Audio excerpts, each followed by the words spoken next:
ये बूढ़ा आदमी पानी में सोना ढूंढ रहा था। उसे पूरा विश्वास था कि सोना जरूर मिलेगा और बिल्कुल ऐसा ही हुआ। उसे एक सोने का छोटा टुकड़ा मिलता है। इतना सोना शरीर में जोश और जुनून भरने के लिए काफी था। वह जोर से चिल्लाता है। ये एक खुशी की आवाज थी। उस दिन से आदमी यहाँ खुदाई शुरू कर देता है, इसी आस में कि यहाँ सोना जरूर मिलेगा। धीरे धीरे कई दिन और रातें बीत चुकी थी, लेकिन अभी तक सोने का एक और टुकड़ा नहीं मिला था। फिर भी आदमी खुदाई करता रहा, इसी उम्मीद में कि सोना जरूर मिलेगा। एक दिन खुदाई करते समय उसने एक पत्थर को हटाया। उसके नीचे सोना था। आदमी वहाँ की मिट्टी साफ करता है। यह सोने की एक बड़ी चट्टान थी। आखिरकार आदमी की उम्मीद सही साबित हुई और सोना उम्मीद से भी ज्यादा था। इतना सारा सोना देखकर उससे रहा नहीं गया और वह खुशी से रोने लगा। सफल होने में इंसान की उम्मीद ही उसे सफल बनाती है और उसे उम्मीद से ज्यादा दे जाती है। अगली सुबह वह सभी सोने को अपने घोड़े पर लाद कर निकल पड़ता है। उसे पता था कि आगे का सफर बहुत दर्दनाक साबित होने वाला है। आगे उसे जर्मन सिपाही मिलते हैं जो बहुत ही बेरहम थे। वह चुपचाप वहाँ से जाने लगता है। सिपाही उस पर हंस रहे थे। सिपाहियों ने कुछ लड़कियों को पकड़ रखा था और उनके साथ मनमानी कर रहे थे। सिपाहियों का लीडर उस आदमी को घूरने लगता है, लेकिन वह बिना कुछ बोले वहाँ से चला जाता है। तभी एक सिपाही उस पर बंदूक तानता है, लेकिन लीडर उसे रोक देता है और कहता है आगे जाकर वैसे भी वह मरने वाला है। घोड़े पर सवार एक बूढ़ा आदमी मौत के मुंह में जा रहा था। वो जानता था कि आगे खतरा है। उन दरिंदों ने कई लोगों को मारकर लटका रखा था। आदमी उसके बावजूद आगे बढ़ता जा रहा था। आगे इसे दरिंदे क्रूर सैनिक मिलते हैं। इनके अंदर दया बिल्कुल भी नहीं थी। बूढ़ा आदमी उनके सामने खड़ा था, जिसकी आंखों में कोई डर नहीं था। सैनिक गहरी आवाज में उसे घोड़े से नीचे उतरने को बोलता है। बूढ़ा आदमी घोड़े से नीचे उतर जाता है। सैनिक कहता है तुझे मौत से प्यार है क्या, जो तू इस रास्ते से जा रहा है? बूढ़ा आदमी उनको कोई जवाब नहीं देता। सैनिक उसके पास आता है और घोड़े पर लदे बैग को देखता है, जिसमें सैनिक को सोना मिलता है। सैनिक बताता है इसके पास तो सोने का भंडार है। बूढ़े आदमी को धक्का मारता है। उसका पूरा बैग सोने से भरा हुआ था। सभी सैनिक बहुत खुश हो रहे थे। बूढ़ा आदमी अपने डॉग को यहाँ से भागने को बोलता है। डॉग वहाँ से भागने लगता है। क्रूर सैनिक डॉग पर गोलियां चला रहे थे, लेकिन डॉग बचते हुए भाग जाता है। बूढ़ा आदमी गुस्से से लाल हो गया था। गोलियों की आवाज वही सैनिक सुन लेते हैं जो बूढ़े आदमी को पहले मिले थे। इनको लग रहा था कि बूढ़े आदमी को उन्होंने टपका दिया। अब ये बूढ़े आदमी को मारने वाले थे। गुस्से से सैनिक उसे घुटने के बल बैठने को बोलता है। बूढ़े आदमी का क्रोध और ज्यादा बढ़ गया था। उसने कई दिन खुदाई करके सोने को ढूंढा था और इन सैनिकों को कैसे दे सकता था। बूढ़े आदमी ने गुस्से से अपने खंजर पर हाथ रखा और पूरा खंजर खोपड़ी के आर पार कर दिया। शांत स्वभाव वाले अक्सर खतरनाक होते। बूढ़ा आदमी क्रोध से लाल होकर अपने खंजर को पकड़ता है और खंजर दुश्मन की खोपड़ी के आर पार कर देता है। अक्सर शांत स्वभाव वाले लोग बेहद खतरनाक होते हैं। सभी सैनिकों की सांसें अटक गई थी। बूढ़ा आदमी उन्हीं का हथियार पकड़कर उन्हीं को मार रहा था। ये बूढ़ा आदमी एक पागल कमांडो था, जिसने अकेले ही 200 सैनिकों को नर्क पहुंचा दिया था। ये मौत को जेब में रखकर घूमता था, लेकिन इनमें से कोई सैनिक इस सनकी कमांडो के बारे में नहीं जानता था। उसने सभी सैनिकों को ऊपर पहुंचा दिया, लेकिन आगे वाले सैनिकों को गोलियों की आवाज सुनाई दी थी, जिस वजह से उन्होंने अपना टैंक रोक दिया और इसी जगह आ गए। उन्होंने देखा कि सारे सैनिक मारे जा चुके थे। ये लोग एक सैनिक के पास जाते हैं, जिसके पास एक सोने का टुकड़ा मिलता है। उन्हें पता चल गया था कि उस बूढ़े आदमी के पास बहुत सारा सोना है, लेकिन उससे सोना लेना मुमकिन नहीं था। बूढ़ा आदमी घोड़े पर सवार होकर जा रहा था। तभी उसे कोई आवाज सुनाई दी। उसने पीछे मुड़कर देखा कि सैनिक टैंक लेकर उसी की तरफ आ रहे थे। बूढ़ा आदमी यह देखते ही रफ्तार से भागने लगता है। वे लोग उस पर तोप चला रहे थे और मशीन गन से ताबड़तोड़ गोलियों की बौछार कर रहे थे, लेकिन बूढ़ा आदमी फिर भी बच निकलता है। सैनिक उसे दूरबीन से देख रहे थे, लेकिन वे आगे नहीं जा रहे थे, क्योंकि हर जगह माइन बिछी हुई थी। सैनिक केवल एक धमाके की उम्मीद कर रहे थे। बूढ़ा आदमी अपने घोड़े को सहलाता है, क्योंकि घोड़े की वजह से ही वह बच पाया था, लेकिन अचानक घोड़े का पैर माइन पर पड़ जाता है और एक बड़ा धमाका होता है। घोड़े के चिथड़े उड़ जाते हैं। सैनिकों को बहुत खुशी थी, लेकिन बूढ़ा आदमी अब भी जिंदा था। उसने अपना घोड़ा खो दिया था, जिससे उसे गहरा सदमा लगता है, जैसे उसने किसी अपने को खो दिया हो। बूढ़ा आदमी खुद को संभालता है और देखता है कि उसका सारा सोना बिखर गया है। सैनिक भी उसकी तरफ बढ़ रहे थे। बूढ़ा कमांडो अपने बिखरे हुए सोने को बटोरने लगता है। सैनिक टैंक लेकर वहां पहुंच जाते हैं, लेकिन बूढ़ा आदमी अपना सोना बटोरने में लगा रहता है। सैनिक उसे देखकर हैरान थे कि वह किस तरह का आदमी था, जिसे अपनी जान से ज्यादा अपने सोने की फिक्र थी। और हो भी क्यों ना, क्योंकि बूढ़े आदमी ने यह सोना ढूंढने में बहुत मेहनत की थी। ये उसका एटीट्यूड था जो सभी सैनिकों को पसंद आया। आखिर में उसने एक पत्थर उठा लिया, क्योंकि वह एक कमांडो की तरह सोच रहा था। उसकी आंखें यह बता रही थीं कि वह सैनिकों से रत्ती भर भी नहीं डरता।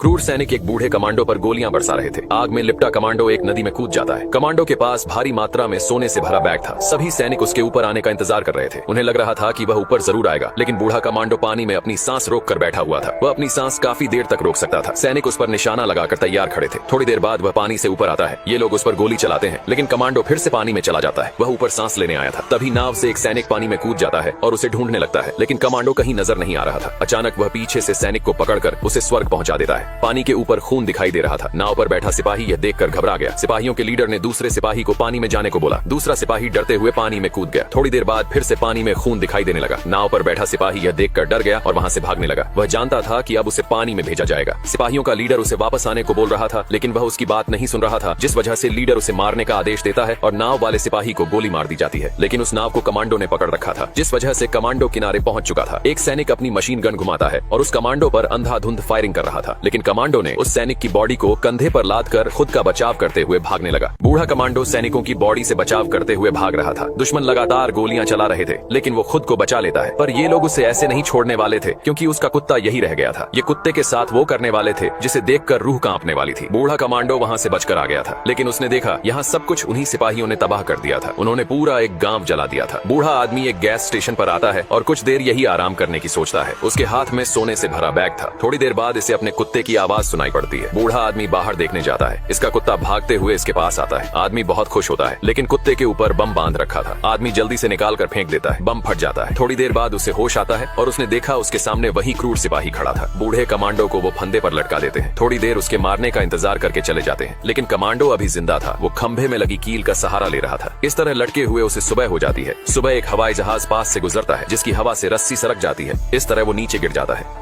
बूढ़े कमांडो को क्रूर सैनिक फंदे पर लटका देते हैं और काफी देर तक उसके मरने का इंतजार करते हैं, फिर चले जाते हैं। लेकिन बूढ़ा कमांडो अभी जिंदा था। वह एक किल की मदद से खुद को ऊपर धकेल रहा था। इसी तरह लटके हुए उसे सुबह हो जाती है। इस दर्द से गुजरने के बाद अच्छे अच्छे लोग पैंट में पेशाब कर देते हैं। थोड़ी देर बाद एक हवाई जहाज गुजरता है, जिसके कारण फंदा सरक जाता है और बूढ़ा कमांडो नीचे गिर जाता है। वहीं दो सैनिक तेल लेने आए थे। उनकी नजर कमांडो पर पड़ती है। एक सैनिक उसे देखने जाता है। बूढ़ा कमांडो जमीन पर गिरा हुआ था। सैनिक दूसरे साथी को बताता है कि यह जिंदा है। दूसरा सैनिक उसे मारने का आदेश देता है और मारने के लिए कट्टा निकालता है। तभी बूढ़ा कमांडो उसे लात मारता है, जिससे उसका मुंह पत्थर पर जा लगता है और वह वहीं खत्म हो जाता है। इस सैनिक को लग रहा था कि बूढ़ा कमांडो मारा गया है, जिस वजह से वह उसके डॉग को भी मारने का आदेश देता है, लेकिन बार बार डॉग के भौंकने की आवाज आ रही थी, जिस वजह से वह बाहर देखने जाता है। उसने देखा कि उसका साथी जमीन पर गिरा हुआ था। तभी कमांडो पीछे से सैनिक पर हमला कर देता है और दोनों को मार गिराता है, लेकिन उन सैनिकों ने उसका सारा सोना छीन लिया था। उसके पास केवल एक ही टुकड़ा बचा था, जिसे वह जमीन में गाड़ देता है। बूढ़ा कमांडो क्रोध से लाल हो चुका था। अब उन्हें कोई नहीं बचा सकता था।